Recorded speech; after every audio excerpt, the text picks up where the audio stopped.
জানো বন্ধুরা, তোমাদের কাছে একটা কথা শেয়ার করতে আসলাম। কি বলো তো, যখন ধরো আমাদের জীবনে যে জিনিসগুলি যেই সময়ে পাওয়ার কথা ছিল, তখন আমরা কি করেছি, সেই জিনিসগুলি সেই সময় পাইনি আমাদের প্রিয়জনের থেকে।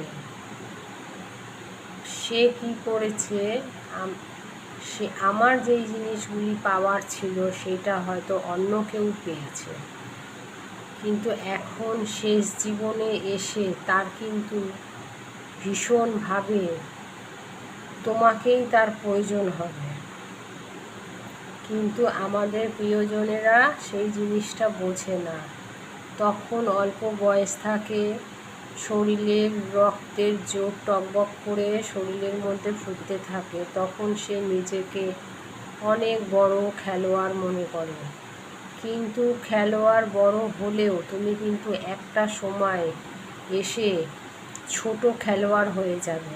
কারণ কেন, তুমি যাকে সর্বস্ব দিলে সে কিন্তু তোমার বিপদের সময় তোমার পাশে এসে দাঁড়াবে না, তোমার অসুখের সময় তোমার পাশে এসে দাঁড়াবে না। সে কিন্তু সুযোগের সদ্ব্যবহার তোমার থেকে নিয়ে নিয়েছে।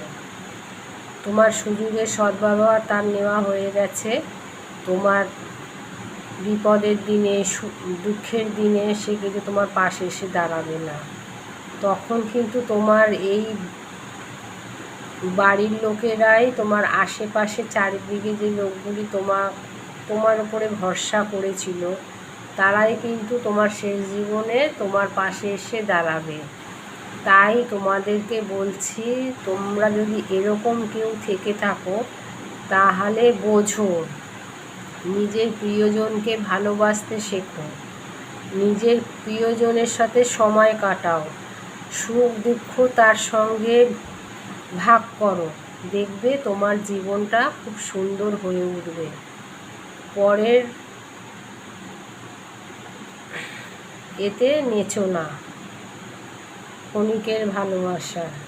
ঠিক আছে বন্ধুরা, তোমার যদি ভালো লাগে লাইক কমেন্ট শেয়ার করো। আমার আর কিছু বলার নেই। চারিদিকে যা সব ঘটছে, এইসব দেখে দেখে চিন্তা ভাবনা হচ্ছে, সেই জন্যই আমি এই ভিডিওটা করলাম।